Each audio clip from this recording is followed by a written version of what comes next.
Welcome student, welcome to our chemistry class. तो student, आज हम लोग पढ़ेंगे अनादर्श विलयन।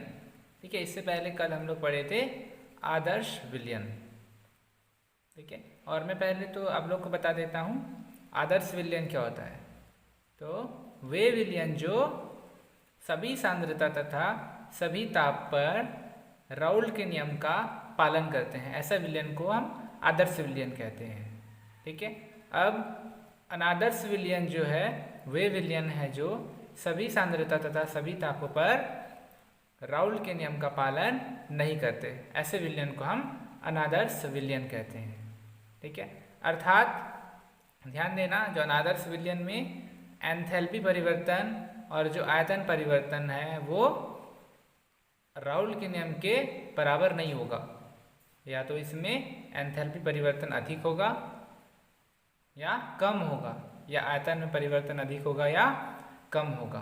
ठीक है, तो देखो अनादर्श विलयन के लिए क्या क्या चीज़ होना चाहिए, क्या क्या शर्तें होनी चाहिए। पहला, जो वाष्पदाब जो है, कुल वाष्पदाब, विलयन का कुल वाष्पदाब विलयन में उपस्थित विलय के वाष्पदाब तथा विलायक के वाष्पदाब के बराबर नहीं होना चाहिए। ठीक है, या नहीं होता।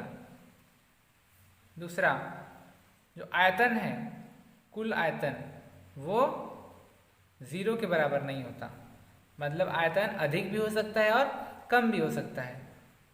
तीसरा, एंथैल्पी में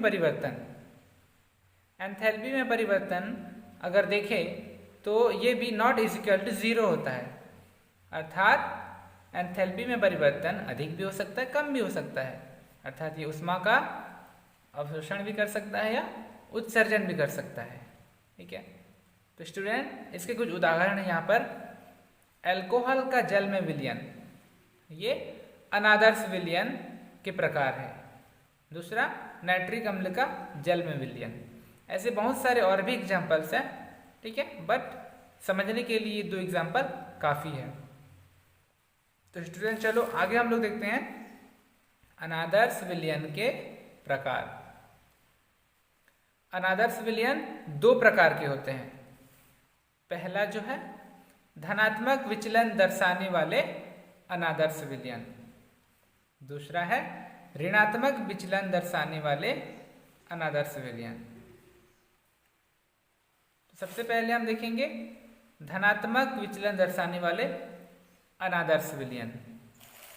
ध्यान देना स्टूडेंट, जब AA, ये अणु है ना, AA अणुओं एवं B तथा B अणुओं के मध्य, यहाँ पर A और A जो लिए हम विलायक के लिए लिए हैं और B भी विलय के लिए लिए हैं। ठीक है, जब A और A अणुओं के मध्य एवं B व B अणुओं के मध्य आकर्षण बल की तुलना में A तथा B, ये विलयन का है ना, विलयन के लिए ऐसा लिया गया है, A और B की आकर्षण बल कम होती है, तो A B के अणुओं का अधिक संख्या में वाष्प में परिवर्तन होता है तथा जिससे वाष्पदाब भी बढ़ जाता है। धनात्मक विचलन वाले अनादर्श विलयन कहलाता है। अर्थात स्टूडेंट ध्यान देना, हम लिए A तथा B। ठीक है, विलयन क्या बना रहा है, A प्लस B। ठीक है, अगर हम पहले देखेंगे, ये A अगर विलायक है, A विलायक और ये विलय है। ठीक है, ये विलयन है। तो हम देखते हैं विलायक के मोल अंश का अगर हम देखें या विलायक के अणुओं का देखें, तो विलायक के अणुओं के मध्य का आकर्षण बल तथा विलय के मध्य का आकर्षण बल, विलय तथा विलायक विलयन बनने के पश्चात, ठीक है, विलयन के आकर्षण बल से, ठीक है, फिर से मैं रिपीट कर दे रहा हूं, विलायक A और A के मध्य आकर्षण बल व B और B के मध्य आकर्षण बल, ठीक है, A और बी के मध्य आकर्षण बल से अधिक हो। ठीक है, समझ में आ रहा है स्टूडेंट? ए के मध्य आकर्षण बल तथा बी के मध्य आकर्षण बल की तुलना में ए और बी के मध्य आकर्षण बल कम हो। ठीक है, तो इस प्रकार के विलयन में वाष्प दाब अधिक होता है, अर्थात इन दोनों के मध्य आकर्षण बल कम होगा तो अधिक मात्रा में कम ताप पर ये वाष्प में परिवर्तन हो जाएंगे। ठीक है, और अधिक संख्या में अणु वाष्प में परिवर्तन होने लगेंगे तथा जितना ज़्यादा वाष्प में परिवर्तन होगा वाष्प दाब भी उतना ही बढ़ता जाएगा। ठीक है, और वाष्प दाब बढ़ गया तब ये धनात्मक विचलन प्रदर्शित करेगा। ठीक है, चलो तो कंडीशन मैं आप लोग को बता दे रहा हूं। यहाँ पर इन विलयनों का आयतन भी बढ़ जाता है। ठीक है, वाष्प दाब बढ़ जाएगा जिससे आयतन भी बढ़ जाएगा। आयतन कैसे बढ़ गया देखो यहाँ पर, यहाँ जो विलायक है, विलायक के अणुओं के मध्य जो आकर्षण बल है तथा विलय के अणुओं के मध्य जो आकर्षण बल है वो बराबर होते हैं। बट जब ये दोनों एक दूसरे से मिलते हैं और विलयन का निर्माण करते हैं तो ए और बी के मध्य, ठीक है, ये और ये बी, विलायक और विलय के मध्य जो आकर्षण बल होता है वो कम हो जाता है। अर्थात जो विलय पदार्थ हम लेते हैं या जो विलायक लेते हैं वो एक दूसरे को रिपेल करते हैं, प्रतिकर्षित करते हैं। अगर वो दोनों एक दूसरे को प्रतिकर्षित करेंगे तो उनके मध्य का आकर्षण बल कम हो जाएगा, और अगर आकर्षण बल कम हो जाएगा तो वो अणु आसानी से टूटने लगेंगे। ठीक है, अब ध्यान देना यहाँ पर, अगर विलयन में जो अणु है वो आसानी से टूट जाते हैं तो वो वाष्प में परिवर्तन भी जल्दी हो जाते हैं, और जितना जल्दी वाष्प में परिवर्तन हो जाएंगे उतना ज़्यादा वाष्प दाब भी बढ़ेगा। ठीक है, और दोनों एक दूसरे को प्रतिकर्षित करेंगे जिसके कारण इसका आयतन भी बढ़ेगा। ठीक है, तो स्टूडेंट पहला कंडीशन में क्या था, वाष्प दाब धनात्मक होता है। कारण क्या है, यहाँ मैं आप लोग को बता दिया, ए और बी का आकर्षण बल कम होता है। दूसरा, आयतन भी धनात्मक होता है, बढ़ जाता है, कारण यही था। तीसरा, डेल एच एंथैल्पी में परिवर्तन, ये भी धनात्मक होता है, अर्थात ऊष्मा का अवशोषण करता है, ऊष्मा शोषी है ये। चलो इसके बाद आगे देखते हैं हम लोग। अगर हम लोग इसका ग्राफ देखें, इसका आरेख बना के देखें वाष्प दाब और मोल प्रभाज के बीच, तो हमें इस प्रकार का ग्राफ मिलता है, आरेख मिलता है। ठीक है, तो स्टूडेंट हमने देखा था आदर्श विलयन। ठीक है, आदर्श विलयन में हमने इस प्रकार का देखा था, सेम ये है ना, यहाँ जो मैं बता रहा हूँ ये आदर्श विलयन के लिए। जैसे मैं यहाँ पर डॉट डॉट डॉट डॉट किया हूँ, ये है धनात्मक विचलन के लिए जो कि अनादर्श विलयन का है।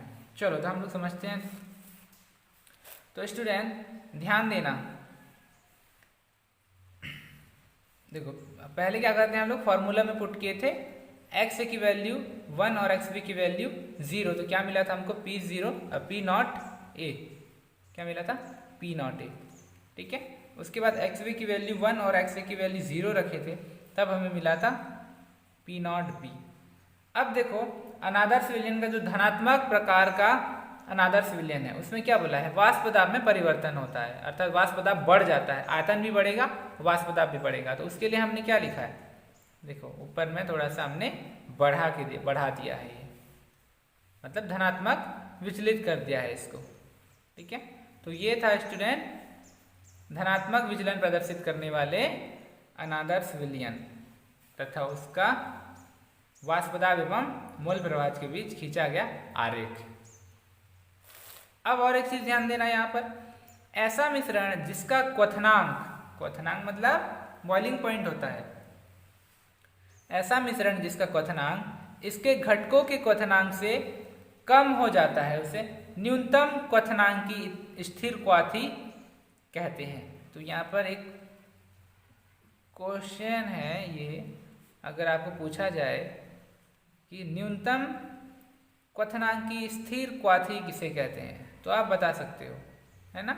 तो धनात्मक विचलन प्रदर्शित करने वाले अनादर्श विलयन उसको न्यूनतम क्वथनांकी स्थिर क्वाथी भी कहते हैं। ठीक है, चलो स्टूडेंट, इसके बाद देखो कुछ एग्जाम्पल है यहाँ पर। फर्स्ट, 95% एल्कोहल होता है। जो अनादर्श प्रकार के विलयन होते हैं उसमें जो अनादर्श के धनात्मक प्रकार का जो विचलन होता है या धनात्मक प्रकार के विचलन प्रदर्शित करने वाले जो विलयन होते हैं उनमें 95% एल्कोहल होता है तथा 5% वाटर होता है। दोनों को जब हम मिलाते हैं तो ये परिशोधित स्प्रिट बनता है। ठीक है, अब दूसरा एग्जांपल है क्लोरोफॉर्म और एथिल अल्कोहल। क्लोरोफॉर्म और एथिल अल्कोहल। तीसरा प्रकार है कार्बन डाइऑक्साइड एसीटोन। चौथा प्रकार है ईथर और एसीटोन। ठीक है, क्या होता है कि विलयन में जब हम क्लोरोफॉर्म और एथिल अल्कोहल को मिलाते हैं या फिर इनमें से एक दो प्रकार को मिलाते हैं तो क्या होता है, दोनों एक दूसरे को विलयन में प्रतिकर्षित करने की कोशिश करते हैं। मतलब दोनों एक दूसरे से दूरी बनाने की कोशिश करते हैं। ठीक है, और जिसके कारण वाष्प पदार्थ में अधिक विचलन हो जाता है, अधिक परिवर्तन हो जाता है। ठीक है, अगला देखते हैं हम लोग ऋणात्मक विचलन दर्शाने वाले अनादर्श विलयन। तो स्टूडेंट जस्ट ये धनात्मक विचलन दर्शाने वाले अनादर्श विलयन के अपोजिट है। अर्थात यहां ध्यान देना, ए तथा ए अणुओं एवं बी तथा बी अणुओं के मध्य का आकर्षण बल ए तथा बी के आकर्षण बल से कम होता है। अर्थात स्टूडेंट जब मैंने कहा ना ए प्लस बी मिलकर क्या बनाते हैं, ए बी, ये विलयन होगा। तो इनका अणुओं के मध्य का आकर्षण बल था बी के अणुओं के मध्य का आकर्षण बल। ठीक है, तथा ये है ए और बी के मध्य का आकर्षण बल। तो जो ऋणात्मक विचलन दर्शाने वाले अनादर्श विलयन में क्या होता है, ए तथा ए का आकर्षण बल तथा बी का आकर्षण बल। ठीक है, इसके तुलना में ए तथा बी के मध्य का आकर्षण बल अधिक हो जाता है। अर्थात जो विलय पदार्थ या जो विलायक हम विलयन बनाने में प्रयुक्त करते हैं वो एक दूसरे को आकर्षित करते हैं। ठीक है, विलय और विलायक ये एक दूसरे को आकर्षित करते हैं। ठीक है, इन दोनों के मध्य का आकर्षण बल अधिक हो जाता है, जिसके कारण देखो आकर्षण बल अधिक हो गया तो इसको वाष्प में परिवर्तन करने के लिए अर्थात इसको उबलने के लिए ज़्यादा ताप की आवश्यकता पड़ती है। और अगर ज़्यादा ताप की आवश्यकता पड़ती है अर्थात अधिक ताप पर ये वाष्प में परिवर्तन होने लगता है और इसके कम अणु ही वाष्प में परिवर्तन होते हैं तथा वाष्प दाब भी कम हो जाता है। ठीक है, चलो उसके बाद ध्यान देना, इसमें जो डेल पी जो होता है अर्थात वाष्प दाब में परिवर्तन नेगेटिव होता है, कारण ए तथा बी के मध्य आकर्षण बल का अधिक होना। ठीक है, आयतन में परिवर्तन भी नेगेटिव होता है। कैसे देखो, पहले क्या था, ए और ए के मध्य जो आकर्षण बल था और बी और बी के मध्य जो आकर्षण बल था वो लगभग बराबर था। बट जब हम विलयन बनाए तो ये दोनों अधिक आकर्षित होने लगे एक दूसरे से, मतलब इनके दोनों के बीच की दूरी कम होने लगी। अब दोनों के बीच की दूरी कम होने लगी तो क्या होगा, आयतन भी कम हो जाएगा। ठीक है, देखो एंथैल्पी परिवर्तन डेल एच का वैल्यू ये भी नेगेटिव होता है, अर्थात उष्मा जो है उत्सर्जित होता है। ठीक, उदाहरण देखते हैं इसमें HCl और वाटर का विलयन, ये ऋणात्मक विचलन दर्शाने वाले अनादर्श विलयन के प्रकार हैं। तथा एसीटोन और क्लोरोफॉर्म का विलयन, ये भी ऋणात्मक विचलन दर्शाने वाले अनादर्श विलयन है। ये एक दूसरे को आकर्षित करते हैं। कैसे आकर्षित करते हैं समझने की कोशिश करेंगे। उसके बाद मैं थोड़ा सा ग्राफ को भी क्लियर कर दूंगा।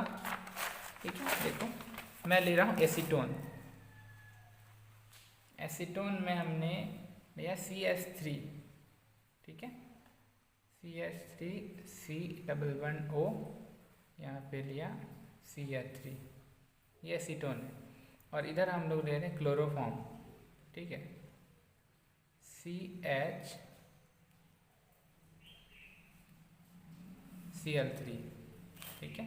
तो यहाँ पर देखो स्टूडेंट, इन दोनों के मध्य देखो यहाँ पे ऑक्सीजन और यहाँ पे हाइड्रोजन है, तो ये एक दूसरे से मिल करके क्या बना लेते हैं, हाइड्रोजन बंध बना लेते हैं,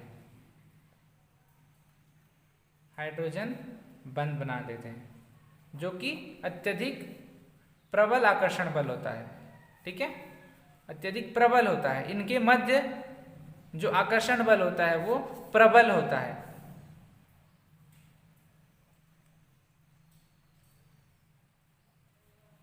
एक दूसरे को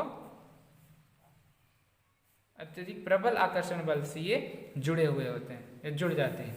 ठीक है, जिसके कारण इन विलयन से अणुओं को वाष्प में परिवर्तन करना थोड़ा कठिन हो जाता है। ठीक है, मतलब अधिक ताप की आवश्यकता पड़ती है, अधिक ताप पर ये वाष्प में परिवर्तन होते हैं, जिसके कारण उसके वाष्प दाब में कमी आ जाती है। ठीक है, और वाष्प दाब में जहां कमी आ जाती है वहां ऋणात्मक विचलन प्रदर्शित होने लगता है। ठीक, या ऐसे विलयन को हम कहते हैं ऋणात्मक विचलन प्रदर्शित करने वाले अनादर्श विलयन। ओके, अब इसको देखो। ठीक है, ग्राफ में क्या होगा, ग्राफ में क्या चेंजेस आएगा, पहले क्या किए थे हम लोग, धनात्मक में ऊपर की ओर बढ़ाए थे, इसमें नीचे की ओर बढ़ाएंगे। ठीक है, क्लियर हो गया। मान लो ये PV का है और ये PA का है, एक तो क्या तो नीचे बढ़ा देंगे हम इसको, ऋणात्मक विचलन। तो ये था स्टूडेंट हमारा आदर्श विलयन एवं अनादर्श विलयन, जिसमें अनादर्श विलयन के हम प्रकार भी देखे, धनात्मक विचलन प्रदर्शित करने वाले अनादर्श विलयन तथा ऋणात्मक विचलन प्रदर्शित करने वाले अनादर्श विलयन। ठीक है, अब और एक चीज हमने देखा था, धनात्मक विचलन प्रदर्शित करने वाले अनादर्श विलयन में ये न्यूनतम क्वथनांक की स्थिर क्वाथी होते हैं, बट यहाँ पे ध्यान देना। ठीक है, यहाँ पर ये जो ऋणात्मक विचलन दर्शाने वाले अनादर्श विलयन है, ये उच्च क्वथनांकी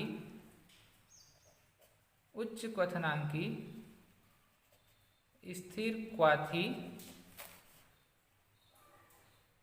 मिश्रण बनाते हैं या मिश्रण होते हैं, उच्च क्वथनांकी स्थिर क्वाथी मिश्रण।